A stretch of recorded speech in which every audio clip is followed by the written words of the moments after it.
ṣe rí Nàìjíríà tá a wà yìí wọ́n ti fi ìpínlẹ̀ lélẹ̀ lórí irọ́.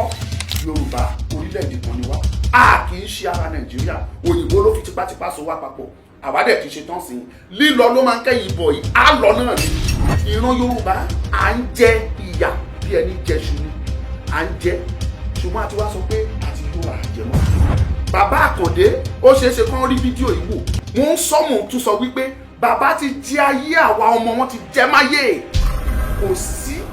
Kò sí mo tún tẹnumọ́ pé kò sí olóṣèlú kankan tó lè ní orí ọ̀fẹ́ nínú orílẹ̀-èdè tàbẹ́ ṣe. Ṣé rí olóyè Ọbásanjọ́ láti bẹ̀rẹ̀ pẹ̀pẹ̀ wá gbọ́ nínú tàn ló ti ń ṣe ìran Yorùbá.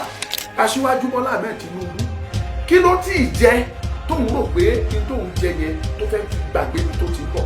Aṣíwájú gbàgbé ibi tó ti ń bọ̀ ni. Orí àga tí wọ́n pè ní àga president, àga ààrẹ yẹn, àga yẹn èpè ti wà lórí ẹ̀. Ègún ńlá ó wà lórí àga yẹn. Gbogbo ọba tó wà níta ń sìn ọba aládé ṣanṣan ní gbogbo wọn, ọba gómìnà òun ní gbogbo wọn. Nínú àwọn ọba tó wà lẹ́ni mélòó nínú wọn ló jẹ́ wípé ó lè fọwọ́ gbáyà wípé Ifá tàbí àwọn alálẹ̀ ló dídì lò ní gẹ́gẹ́ bí ọba. Ṣé ẹ rí ọ̀rọ̀ Ààrẹ Ọ̀nà Kakanfò, ọ̀rọ̀ náà sùn sí ní lẹ́nu ìjọsìn. Ṣé ẹ rí Ààrẹ Ọ̀nà Kakanfò lóòótọ́ ipò tí ó wà lọ́wọ́lọ́wọ́ ipò ńlá ni, ṣùgbọ́n ààrẹ mò ń sọ lọ́wọ́lọ́wọ́ pé ààrẹ wọn ò ṣe nǹkan tí àwa Yorùbá ń fẹ́. Lórí ọ̀rọ̀ tó ṣẹlẹ̀ lórí ọ̀rọ̀ Sunday Igboho wọ́n sọ pé káwọn ọba kan dáríjì olóyè.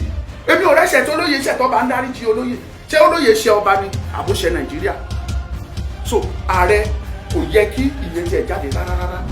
Ìtàn ṣe fún olóyè gbogbo Yorùbá náà ṣe fún, kì í ṣe olóyè Ìgbòho náà bá jà, gbogbo ìran Yorùbá náà fi ká gún lójú pé kò sí dẹ́fẹ́ ṣe. Ṣé rí Nàìjíríà tá a wà yìí ìjọba sójà là ń ṣe, kò sí àrà tí wọn ò lè dá tó bá fẹ́ bá tèmi jẹ, kò sí àrà tí wọn ò lè dá, kò sí.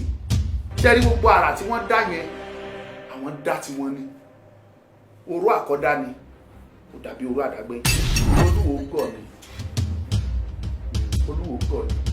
Ṣé o pé mo ti sọ pé mi ò rí ọba fún nínú gbogbo ọba tó wà nílẹ̀ Yorùbá, ọba kan ni mo lè rí fún olórí. Tó bá dúró mo lè gba ojú ẹ̀, tí bá gba ojú ẹ̀ tí bá ṣubú lulẹ̀ á jẹ́ pé kì í ṣe Ọlọ́run ló rán mi. Ìgbà tí ọkùnrin yẹn tó lọ mú wá tó ti fagbó tó mú wa tó wá jọba, òun ni olóyè lọ sí àbẹ̀wò sí tó dọ̀bálẹ̀ tó kí gẹ́gẹ́ bí àṣà Yorùbá. Ṣùgbọ́n kí gbogbo ẹ̀ má bàa dàrú mọ́ gómìnà lórí á sàn ká kóra wọn jọ ká rọra tó fi mẹ́sẹ̀gì yẹn ránṣẹ́. Tó dára tó máa bẹ̀rẹ̀ rálì láìpẹ́, a máa bẹ̀rẹ̀ protest wa àní sí ni. Ẹni DSS tàbí sójà tó bá wá wọn á yá apá wa tán ni o. So ká má wá gbìyànjú wa, tán bá gbìyànjú wa àwa náà máa retaliate.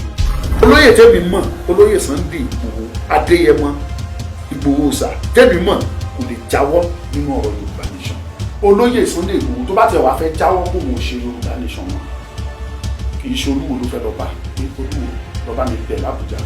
Lílọ tó lọ àgbò tó rẹ̀yìn ni agbára ló lọ mú wá fi dájú.